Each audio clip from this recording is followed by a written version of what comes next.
Hi, spiritual extremist, Dr. Lloyd-Moffett, out here on the patio, because when we talk about nature mysticism, we really have to think through how the concept of divinity plays a role in whether nature mysticism is possible. So this might be a review for some of you, but let's just sort of lay out the groundwork for how one can imagine a divine world.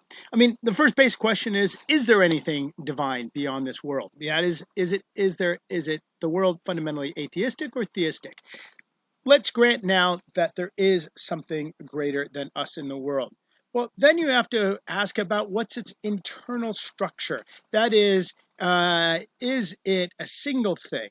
Is it made up of parts?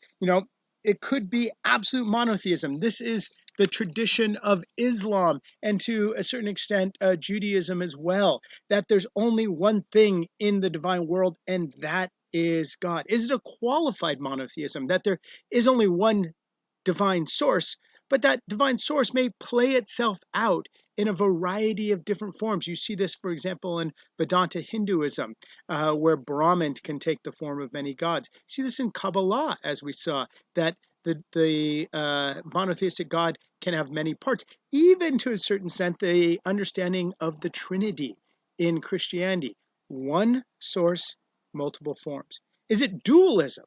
Dualism was sometimes called ditheism or bitheism or duotheism, believing two deities. Now, this is very useful when thinking about the God of war and the God of peace. How can one be both?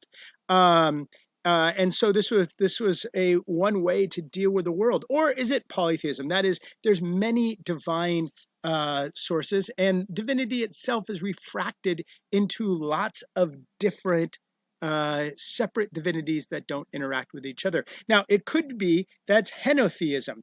And this is, there's one main deity, like Zeus or something, and then there's many supportive deities underneath of it. You see this sometimes in Chinese thought, in modern Chinese thought. Or monolatry, which mono means only, latry is to worship. Yes, there are many divine sources, but there's only one worthy of worship. And so the question is if you're going to be theistic, what does that theism look like? After that, question 3 is, what is the nature or source of divinity? And here you've got a spectrum to deal with. Is that divine source totally transcendent, that is away from everything, beyond everything, outside of the created world? Or is it immanent? Is it within everything? And we don't want to confuse immanent with imminent, which means coming soon. This is immanent, that is within things. And here you have a spectrum.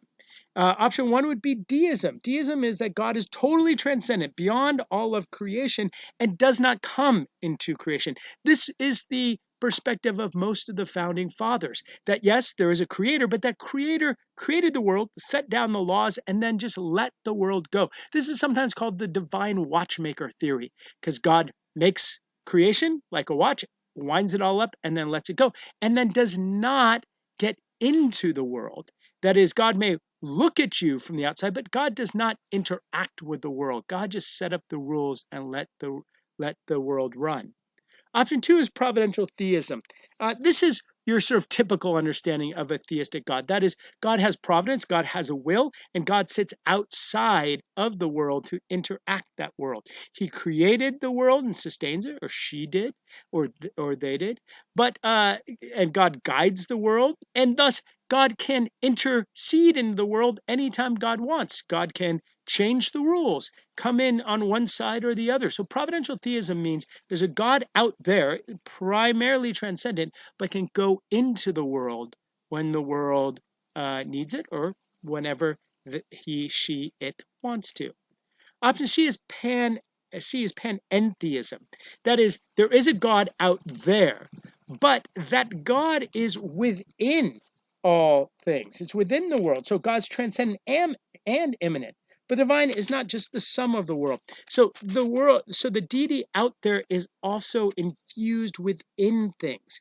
And the world in some systems is called sort of the body of God, or the extension of God.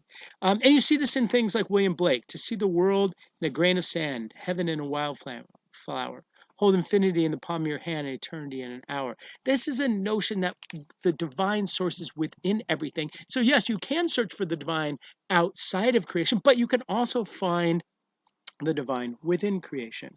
And the last option is pantheism, which says there is no transcendent deity out there. There's no deity outside of creation. All there is divinity within creation, that the whole is divine. There's no God out there.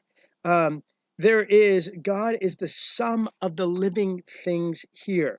And so divinity is only within things. There's no sense of reaching out to divinity. And sometimes you see this in statements by like the great Islamic poet Rumi. I'm the dust of the sunlight, I'm the ball of the sun, I'm the midst of the morning, the breath of evening, I'm the spark in the stone, the gleam of gold in the metal, the rose and the nightingale drunk with its fragrance. I am the chain of being, the circle of spheres, the scale of creation, the rise and fall. I am what is and what is not. I am the soul in all. So your options are deism, where God stands out; providential theism, God is outside the world but intercedes in the world when God wants to; panentheism, God is outside the world but also within everything; and then pantheist, which God is all of just the culmination of the spiritual forces in this world.